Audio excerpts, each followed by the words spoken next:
Hai Sobat Genvest, kita ketemu lagi di Gainers vs Losers bersama CGS International Sekuritas Indonesia.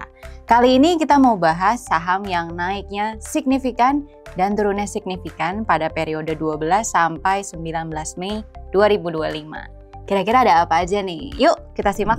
Yang pertama dari Gainers kita bahas ADRO ya, atau Alamtri Resources Indonesia, di mana pada periode tersebut membukukan kenaikan yang signifikan sebesar 25,1% secara week on week. Dan untuk katalisnya ini emang datang dari perseroan sendiri ya, yang akan menggelar aksi korporasi atau buyback sebanyak 2 kali nih dalam jangka waktu yang berdekatan. Yang pertama, buyback pada tanggal 16 Mei sampai dengan 2 Juni 2025, di mana untuk nominal atau besaran buybacknya itu di 4 miliar rupiah ya.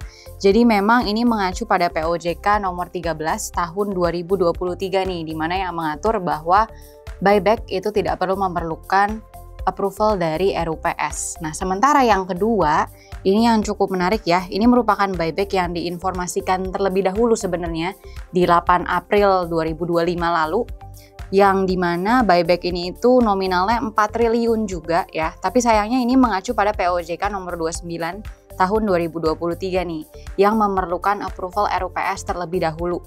Jadi untuk lebih lanjutnya kita akan nunggu lagi ke 2 Juni 2025 di mana RUPS itu akan diselenggarakan untuk tahu lebih lanjut seberapa besar dan kapan nih periode buyback-nya dimulai.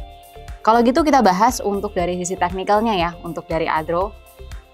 Oke, untuk ADRO seperti yang teman-teman lihat, ini dia ngebentuk pola untuk reversal sebenarnya ya. Tapi memang kita perlu ditunggu dia konfirmasi dulu nih. Kalau dia bisa breakout dari level 2340, ini terdekatnya dia akan coba uji resist selanjutnya di area 2700 ya. Jadi untuk short term ini ada potensi kelanjutan untuk kenaikan harga saham ADRO. Kita ganti ke losers, di mana kalau untuk jajaran losersnya itu yang pertama ada dari Gotoh ya. Dan untuk Gojek Tokopedia ini membukukan penurunan yang cukup signifikan di 12,3% secara week on week. Dan untuk katalisnya ini emang datang dari rumor nih yang udah mulai beredar di market ya, yang udah cukup lama juga, dimana terkait dengan rumor bahwa perseroan akan merger dengan Grab. Dan untuk terbarunya pihak Grab Indonesia, tepatnya di hari Kamis ya, di tanggal 15 Mei lalu, itu menepis spekulasi pasar terkait dengan potensi merger yang dibilang itu mencapai 7 miliar US dollar ya, dimana memang untuk dari perseroan itu menyatakan belum ada informasi lebih lanjut ya, sehingga tidak dapat diverifikasi nih dan belum tervalidasi untuk kabar tersebut. Lalu gimana kalau dari sisi teknikalnya? Yuk kita simak sama-sama. Jadi ini untuk chartnya untuk Gotoh, dimana Gotoh ini memang masih uptrend ya secara jangka yang cukup menengah bisa dibilang.